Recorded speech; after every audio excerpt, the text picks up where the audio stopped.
Welcome back to the BlockHash podcast. Today, I have another exciting episode with a guest from the Arcana Network, Mayur Relekar, CEO and founder, here to talk about their new product, something they're working on that is really cool in the likes of chain abstraction, as well as some of the older products that they've had, what they do on their Arcana Network, and what kind of their breadth and scope kind of looks like. Mayur, welcome to the show. Super happy to have you here and very excited to learn about what you guys are doing with Arcana, your new product, and maybe where you guys are going to end up doing the rest of this year and going into next year. So again, welcome on. How you doing? Doing well. Thanks for having us here, Brandon, today. And, really excited to be here and share everything that we are doing and what's happening in chain abstraction land. More than happy to be here. Likewise. Let's do it, man. Before we get started, maybe a quick little bit of backstory on yourself, maybe how you got into the wonderful world of Web3 that we all live in. So what's kind of your journey been like? Yeah, I've been in tech for almost 20 years now. It's been a long time. I basically got into crypto back in 2017, before it was called Web3. And I got in for all the shit coins, but eventually stayed for the tech. I'm glad I did. It's been quite the ride for us here at Arcana. Arcana is something that me and my co-founders, we started back in 2020.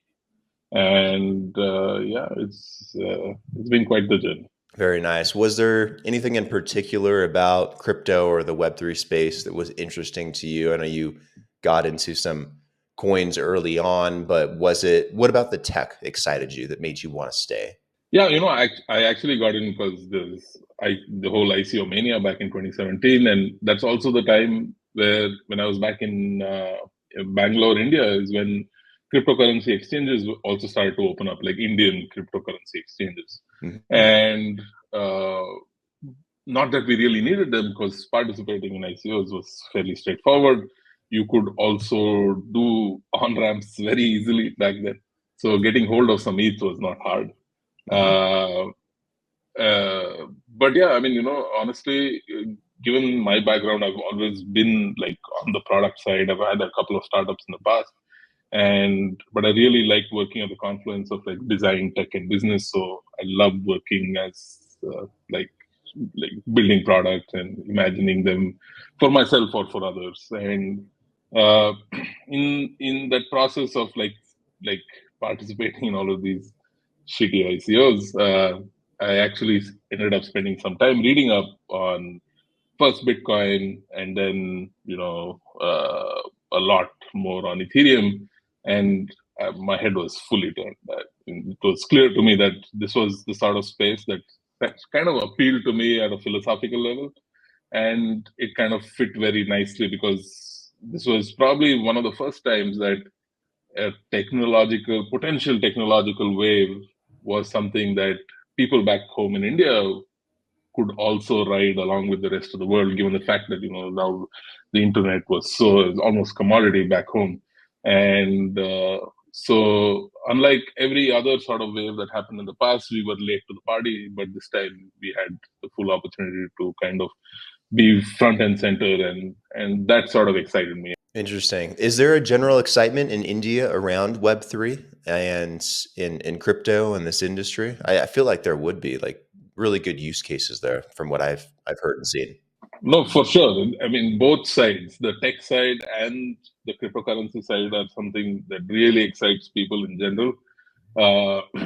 And I say that because the Indian middle class and above are people who almost traditionally have had this, are almost predisposed in a sense to like make savings, and this is something like that is taught to you from a very young age. You look at your families and your parents and all of these sorts of people, they're constantly saving up money, and so it's almost handed down generation after generation. So when you start off, and in the India story was kicking off in a big way, and the whole Indian economy was becoming quite robust, and so people were looking for avenues to be able to kind of make investments, risky or otherwise, to basically kind of, add to their portfolio, so to say, make those sort of savings and those sorts of things. So the cryptocurrency side has always been exciting for Indians in general, I would say. But although now, given the way it is treated by regulatory authorities, the governments at large, there's a lot of like dissonance, and people tend to sort of like slightly stay away. But the tech side of something of that is very exciting, because we have such a huge like number of people getting trained in like sciences and engineering and all of these sorts of things, that almost very naturally these people get sort of attracted to newer and newer technologies. And it's not so hard to understand the promise of cryptocurrencies, blockchains, decentralization, and all of the sorts of things, and to get excited by it, and how you could potentially reimagine the ways in which people like interact with digital products today in Web 2, and trying to reimagine them in a more like decentralized, trustless, or trust minimized setup. So that's something that really appeals to like that audience, and which is why you see a lot of projects at least being attempted to get built out of India. So I would say, Fascinating. Well, I'm very bullish on India. I think the average age there is one of the youngest in the world too. So I can see the adoption just kind of meshing with what the reality is there. So very interesting. So what was the inspiration behind the Arcana Network when putting that together? Was it anything in particular? Was there something you guys were trying to solve? What was the goal? yeah. So it like our journey of building something in the space started in 2019. Me and my co-founders actually started building decentralized storage. We did some early work through 2018, and then 2019, like three of us quit our jobs. We went into this full time, and then thanks to all the early work, we were able to kind of put out like a proof of concept, took it to market, started showing it to people, because that's what you do in like the tech world, and that, or so we assumed, right? And very early on, like people who we showed it to didn't care about the fact that storage was decentralized. The only things that they cared about was the fact that the solutions need to be like robust and cheap, and there needs to be enough social proof for me to be able to use this product, and those sorts of things. Very typical sort of demands, customer demands you'd imagine. The whole philosophical angle of decentralized storage, and the fact that it can be censorship resistant, and those sorts of things simply escaped everyone, and with good reason. I mean, you don't need all storage to be censorship resistant. And when it's definitely not demanded by your users, developers and people building apps and things like that see it as at best a good to have, not a need to have. So now, having seen that, we did a couple of pivots, and it just basically occurred to us that all of Web3 is extremely handicapped by the way it's being approached. Like, there's obviously this great tech and great conversations around tech that's happening, and lots of wonderful things are being imagined and being talked about, and some of them even get realized, which is also fantastic. Really pushes the industry forward. But people were still extremely enamored by the technology, and weren't really building great products. And I think there's a clear distinction when you go down these two routes.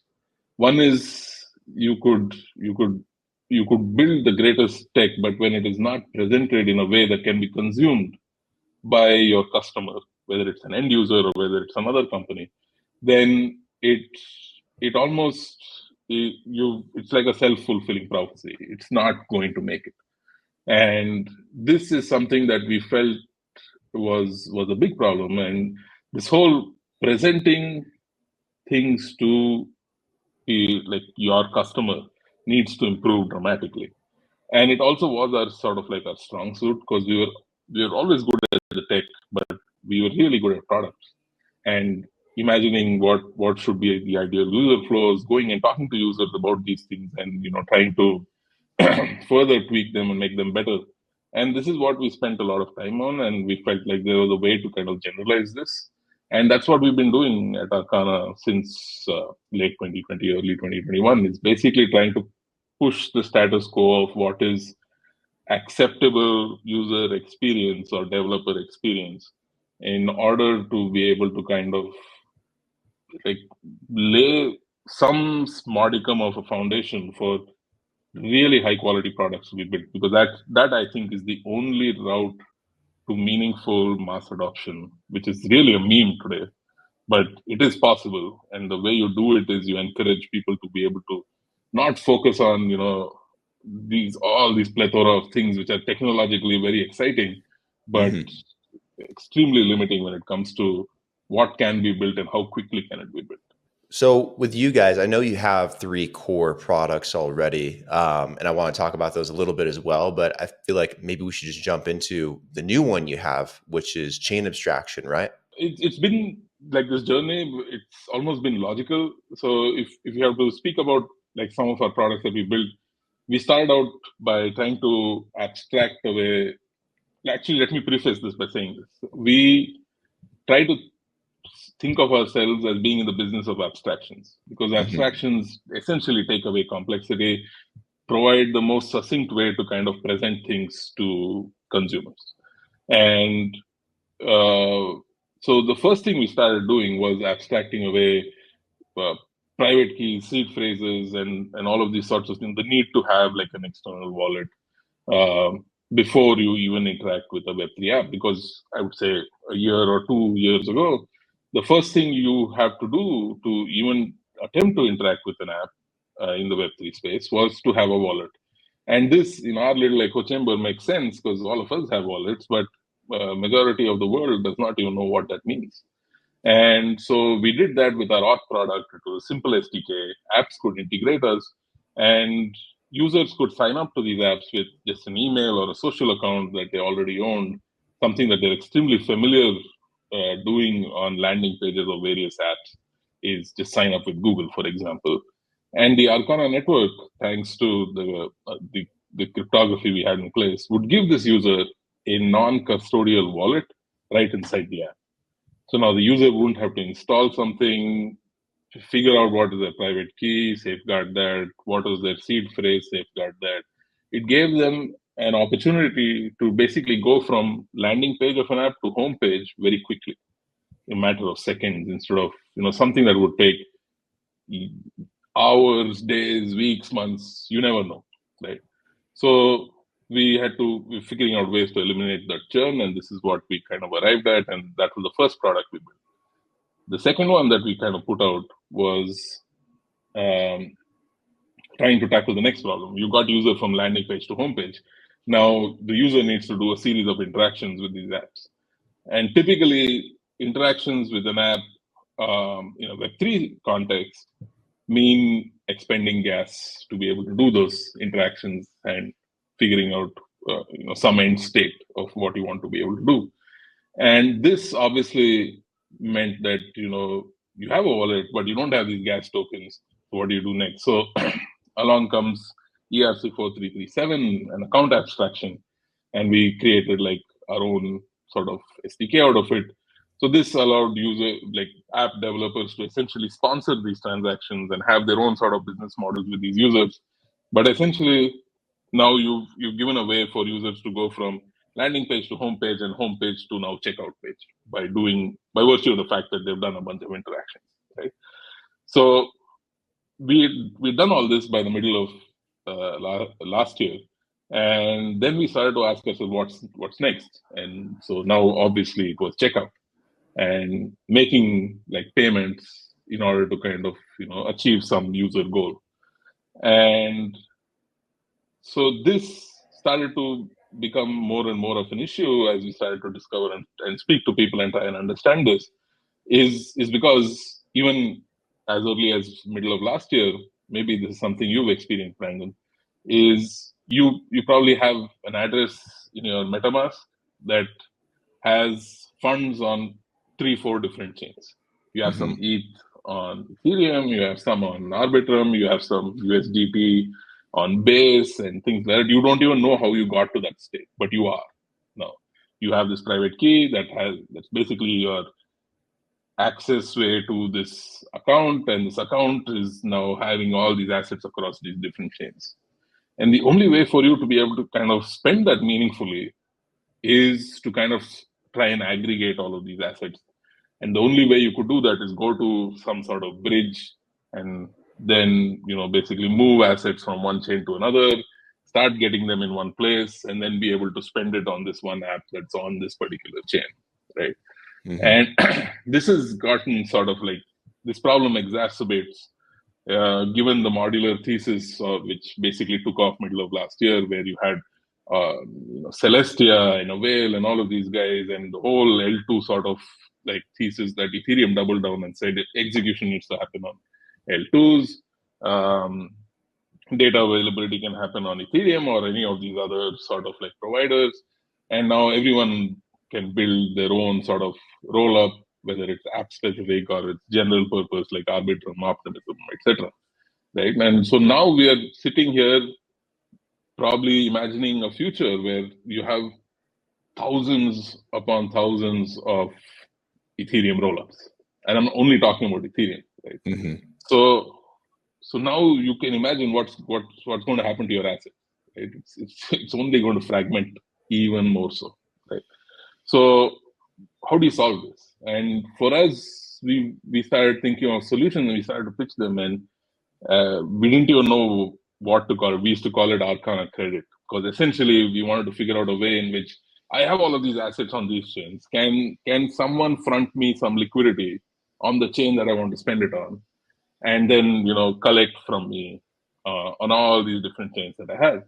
It's sort of like how a credit card works. Someone fronts you the liquidity to be able to make a purchase using your credit card, and then you make a payment to reconcile your expenses, right? So we used to call it Arcana Credit, and we started to pitch it to people and things like that. And beginning of this year, lo and behold, we have a new narrative in the space. It's called chain abstraction, apparently. And there's so many people who want to kind of build this, and we were like, hey, this is exactly what we've been talking about. Fantastic. So this is great, because now there is potentially like a whole industry, a whole narrative, and a whole amount of weight that's going to come into this direction that we are already at, and we made like significant ground on, and this is what we should kind of pursue. And that's what Arcana Chain Abstraction essentially is. It's a way for you to kind of unify your asset balances across different chains and spend them as one, like you would do any other asset, right? Mm-hmm. And you're not like, for example, in the Web 2 world, in the world that we all mostly live in, you're not going to like, let's say I live in, say, Bangalore, India, for example. I have a bank account in India with some Indian rupees in them, and if I want to go buy something on Alibaba, I can just use my international debit card today. But imagine someone told me, no, you can't use this. You need to have Chinese yuan to buy from Alibaba. So now you need to like convert all your money, get a Chinese bank account, deposit all your Chinese yuan there, get a card there, and use that card to buy that product.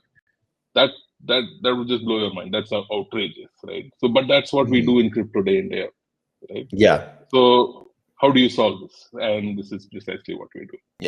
I understand that, how frustrating it is too in this space. We're building out Web3 to solve the issues like you'd see in Web 2 around things like this, and then when Web 2 seems way simpler than Web 3, it's like, what are we doing? So yeah, you guys have a good solution here, and it's a real issue that exists in the Web3 space, having all these different chains and networks, and it makes it impossible even for an ordinary person to know where they're even sending their money in the first place.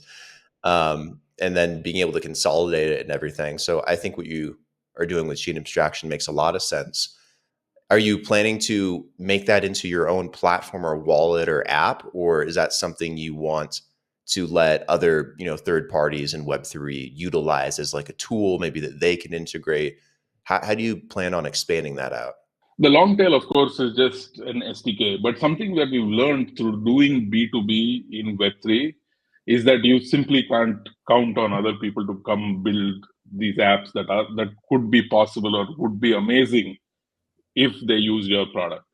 And this is something that we've come to realize is not necessarily going to happen. So you need to kind of force the initiative in a certain sense and build out your own product that uses your own, like you dog food your tech and you showcase it in the best way possible.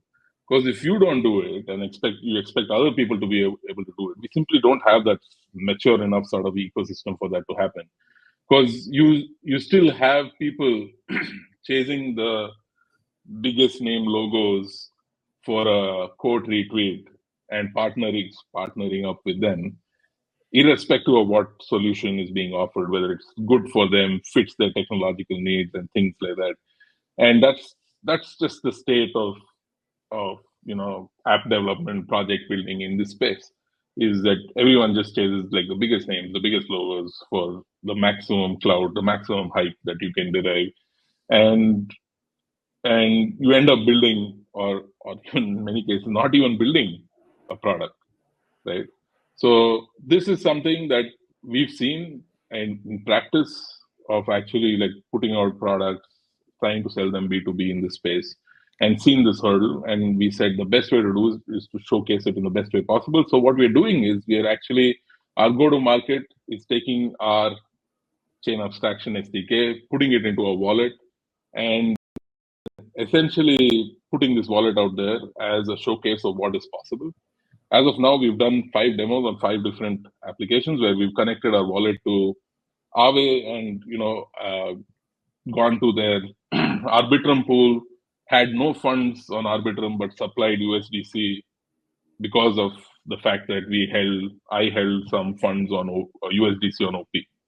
So basically, my USDC gets collected, stored in a smart contract.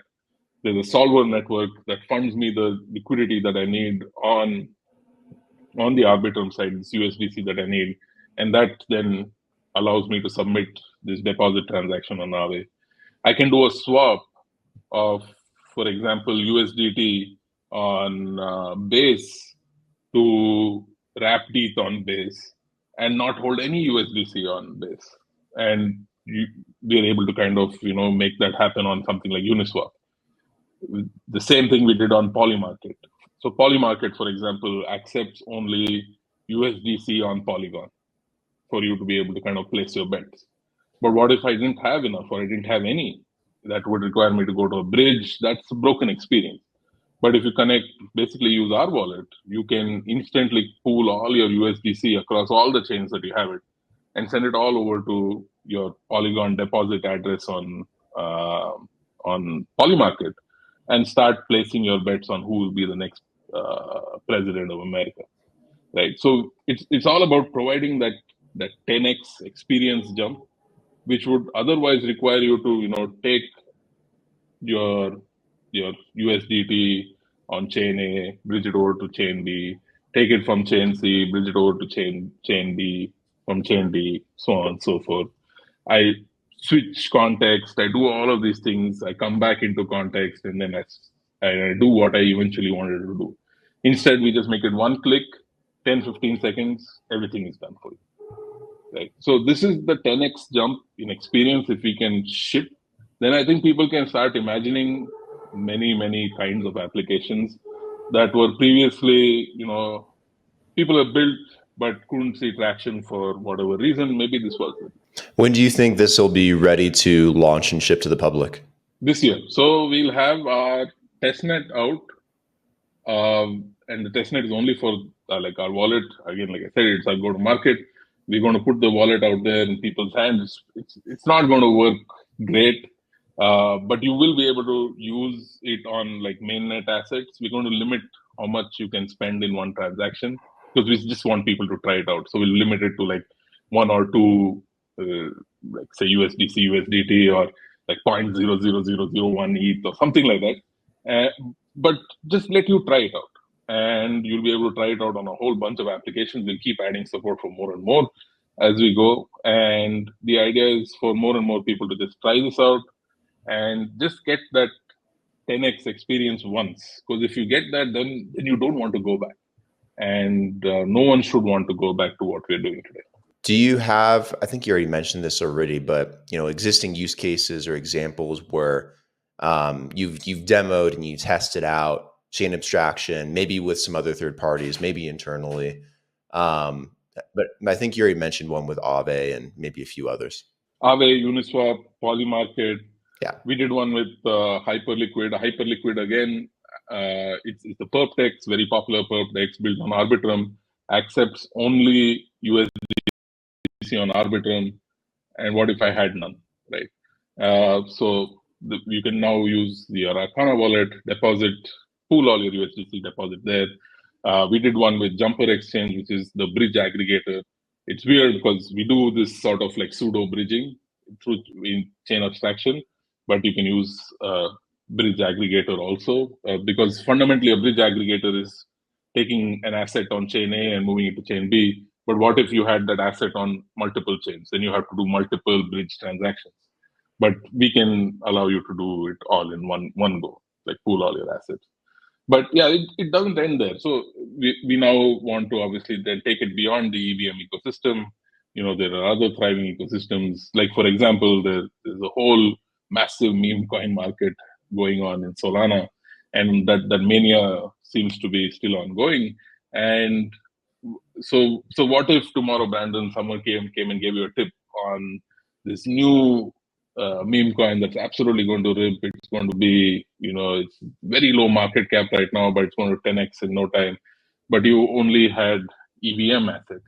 Now you have to wait 30 minutes, 1 hour, I don't know how much, on the canonical chain to move from ETH to Sol. And in the meantime, that thing could have 10x, right? So, but using the Arcana's chain abstraction protocol, the idea is that there is someone sitting there who's going to price this ETH that you hold and say, hey, I'll take your ETH, I'll give you Sol, this is my price, are you okay with it? And if you're okay with it, sure, here you go. One button click, 10-15 seconds done. You get your Sol, you go to Radium, you go to Drift, wherever, buy that meme coin. Any meme coins in the near future with Arcana, or is that something you guys stay out of? Yeah, no, then definitely not our cup of tea. I mean, we're not like any modicum of traders to be able to. Yeah, that's a pretty wild part of Web3. Yeah, I mean, it is a relevant part, and it's something that, for better or for worse, you can't ignore, and then as a result, you need to cater for. Yeah, I guess that's true. There's a demand for it, so you do kind of have to keep it in mind. It is a big part of this space. But you guys also have a token too. I'm sure it has a lot more functionality and purpose than meme coins do. But what's the main gist of the Arcana token? Can you stake with it? Is it more of an ecosystem token? Is there governance behind it? What should people know about it? Yeah, so fundamentally, everything that I told you about how the Arcana chain abstraction protocol works is orchestrated by our layer 1 chain, which is a Cosmos-based chain, and the validators who run it, who operate it.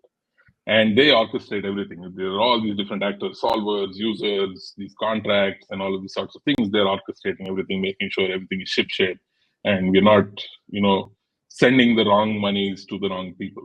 And this obviously means that this chain and its people who run the chain need to be able to say with certain authority that this is the truth of what happened with the user wanting to do something, and this solver supplying the liquidity, this money was collected into these contracts, etc. And that sort of comes from how much of the Arcana token XAR is staked on our chain. And yeah, so it's essentially there as a staking token. We are progressively adding governance features to what we're doing. That's another place that token will be used, but primarily it is to give security to our own chain. And then you guys have backers, investors, partners as well that have kind of been there on your journey with Arcana as well. What have some of those kind of looked like that have kind of helped get you guys to where you are today? Yeah, I mean, we have a good mix of angels and just Web3 operators. The likes of like Balaji Srinivasan, Sandeep and JD, who are founders of Polygon, Santiago, who is one of the most popular hooded punk owners on crypto, and then a bunch of other people who are really, really smart, and many of them have a lot of time of day for us, have helped shape our journey. It's been fantastic with them. We also backed by a bunch of really, really good funds that have had our back. I won't say all of them have, but most of them have. And the likes of like the Public, Woodstock, DCG, Fenbushi, all of these guys, many others who I can't name just for the interest of time, have been splendid backers, and we wouldn't have made it here without them. And then what does your guys' roadmap kind of look like, I guess, the rest of this year, but also kind of going into 2025? Is the main focus going to be on chain abstraction for now, or do you have other products kind of on the pipeline that maybe you guys are also working on right now? Yeah, so for us, it's chain abstraction all the way. We feel like this is almost like the final frontier when it comes to being able to deliver great user experiences in Web3, the kinds that will enable people to build the highest quality of apps, focus on exactly that. And the fallout of actually realizing high quality chain abstraction can be massive. It can have huge ripple effects. Just to give you one example, right? So what happens right now? So the guys at Aave built Aave over many years, but now you have Aave on all these different chains, right? And it is on all these different chains because essentially these chains would launch, attract users, attract liquidity, and they would do all sorts of things for that to happen. And now it makes sense for Aave to launch there. But at the same time, something happens in like Say or Aptos or Solana, and then someone forks Aave and just builds it there. That's like the most low effort sort of thing that you could ever do. And this happens. This is rampant. People will fork Uniswap, and hey, I am the Uniswap of Binance chain, right? And this is not really pushing the industry forward. If you keep having to kind of build and maintain versions of your app on these different chains because someone else will if you don't, or if all you're doing is just forking someone else's code and just deploying it on a chain because it doesn't exist there yet, then that's like, I would say it's like net negative for the industry. That needs to go away. So this is actually possible now, because now app developers don't need to build and maintain versions of their application on all these different chains. Because so far they've had to do that because you have Optimism and Arbitrum, and then Linea launches, and Linea is now trying to attract all these users and all this liquidity, and you're like, hey, I need to deploy on Linea. And then ZK Sync launches, and all of these things start. But instead now, just build the best app, keep improving and doubling down on the features that your users want and need. And now users don't have to be on Linea chain holding Linea ETH to interact with your app. They can just use anything that they have, right? So this changes the paradigm dramatically. And you can start to see how this affects all of these different chains that are being built. Because I think we have it wrong. We have it backwards, where chains are not the ones that need to go and attract users and attract liquidity. It's the apps, right? It is their job. And the way they do it is not by building clones of existing applications, by building better and better applications than their current selves or what already exists. So this, we feel, has a very long ways to play out. And there'll be some very interesting sort of developments industry-wide, we feel. At least that's what we are betting on. And we want to be at the forefront of this as people who've been there from the start and have really delivered on the promise of chain abstraction.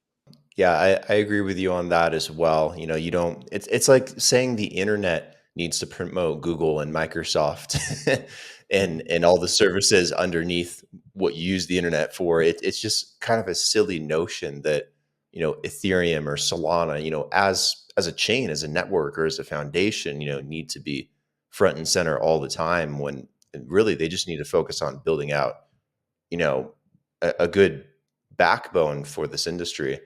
Let the products do the marketing themselves. That's their job. And I love the stuff you're doing. I think chain abstraction makes a lot of sense. I love your products. You got me very excited about Arcana Network. So definitely keep me up to date on what you guys are doing here in, going forward into 2025. I think it'll be a very exciting year for this space in general. And great conversation today too. I mean, thank you for taking the time to come on and explain more. Because again, I think you guys, you got some good things going right now. No, thank you for the opportunity. Every opportunity we can get to spread the good word of chain abstraction, we love to take it. Thanks for having us on here, and thanks for having me and asking thoughtful questions. And it really does make that difference. And yeah, so would love to come back and speak to you more later, but we will keep you posted on what we're doing. Excellent. Where can people find more information on Arcana? Where should they go in terms of more resources, social media, communities? And then where can they also find you? Yeah, so the best way to reach us is probably Twitter. We are at Arcana Network on Twitter. You can DM us. We also have like a very active Telegram group where you can find me and my co-founders and a whole bunch of other people. We are at Arcana Network again on Telegram as well. You can reach out to us there. I am at Mayur Relekar, my first name, last name, no spaces, nothing else in between. On Twitter, my DMs are open. You can reach out to me there. These are the best ways you can reach out to us. So if you're building something in the space that can leverage in abstraction, we'd love to hear from you. But even otherwise, if there's anything that you want to know about the space, we just like I said earlier, just like spreading the good word, evangelizing more and more about chain abstraction. That's what we want to do. So more than happy to talk about it at length. Awesome. We'll put all the links and info in the description for this episode below if anyone wants to check it out. In the meantime, Mayur, again, thank you very much. This has been fantastic. Pleasure getting the chat. And we'll do it again soon. Likewise, Brandon, thanks again. Please take care. See you guys. Bye-bye.